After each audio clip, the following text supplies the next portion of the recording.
Korban penganiayaan Mario Dandi CS yakni Kristalino David Ozora mulai dirawat di rumah atau home caring per hari ini Minggu 16 April 2023. Dokter spesialis saraf Rumah Sakit Mayapada Kuningan, Dr. Yeremia Tatang mengatakan kondisi David Ozora sudah mulai memperlihatkan kemajuan. Meski begitu, Yeremia menuturkan belum bisa memastikan kapan David bisa kembali bersekolah seperti sedia kala. Menurut Yeremia, proses pemulihan saat seseorang terkena cedera otak cenderung berbeda tiap individu. Dia masih akan menjalani proses fisioterapi berkala. Jadi kurang lebih itu kita sudah bikin program dia fisioterapi berkala kurang lebih 3 sampai 5 kali seminggu. Dia akan menjalani fisioterapi fisik, latihan terapi fisik di sini 1 bulan ke depan.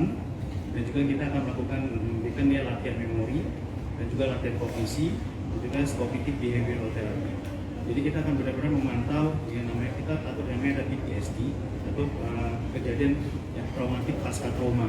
Nah ini yang kita akan pantau ke depannya supaya dia tidak mengalami PTSD ataupun cedera yang cukup berat akibat kejadian kemarin. Jadi 1 bulan ini akan menjadi fase recovery yang sangat penting buat si David. Jadi kita akan benar-benar pantau dia dengan sangat ketat sekali di sini. Termasuk nggak cuma masalah terapi fisik, dia punya nutrisi, dia punya paru-paru dan organ dalam lainnya yang terkait akibat infeksi yang kemarin. Jadi semuanya akan dipantau berkala di sini selama 1 bulan. Perkiraan untuk dari anak-anak David ini untuk bisa kembali bersekolah itu kira-kira perkiraan akan berapa lama lagi? Ini pertanyaan yang cukup bagus, tapi susah dijawab. Karena ini kondisi ini akan berbeda tiap-tiap orang sih. Jadi ada yang cepat, ada yang lambat. Memang secara kita lihat dalam waktu 50 hari ini pemulihan progresnya cukup signifikan dan progresnya cukup drastis. Tetapi biasanya untuk ke motorik halus, untuk kognisi yang tersisa, itu memang bisa membutuhkan waktu sampai berbulan-bulan bahkan bertahun-tahun. Nah ini sekarang tinggal melihat daripada kondisi otaknya sampai seberapa banyak bisa pulih. Untungnya David ini masih muda, maka recovery-nya jauh lebih cepat dibandingin orang yang lebih tua. Tetapi bagaimanapun juga ini waktu awal pun kondisinya koma. Jadi memang dia membutuhkan waktu sedikit lebih pelan dibandingin kondisi yang lebih ringan.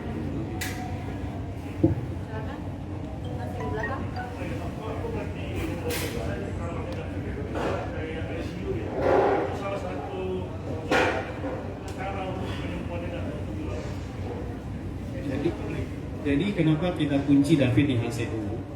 Karena sewaktu pertama sekali itu kita memasang selang tracheostomi. Jadi ada lubang nafas yang kita bikin di daerah sini. Kalau dia terlalu banyak ketemu orang, maka resiko infeksinya akan menjadi lebih berat.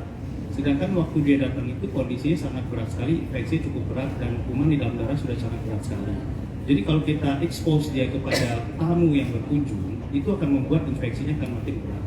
Dan selama kita taruh dia di intensive room, di high care unit, itu kita pantau 24 jam. Jadi kondisi demam sekecil apapun, naik suhu 0,1 derajat pun itu lebih ketahuan. Dan proses latihan fisiknya dia itu sangat intensif di ruang high care dengan rasio perawat 1:1. Jadi dia itu tidak bisa mendapatkan latihan fisik itu per 2 jam sekali. Makanya bisa dilihat tadi dia bisa jalan dengan kondisi yang cepat. Padahal dia datang koma dan otot kedua kaki susut. Nah itu dia kenapa kita kunci di high care. Kalau kita taruh di ruang biasa pasti tamu akan banyak datang dan akibatnya resiko infeksinya akan makin lebih besar.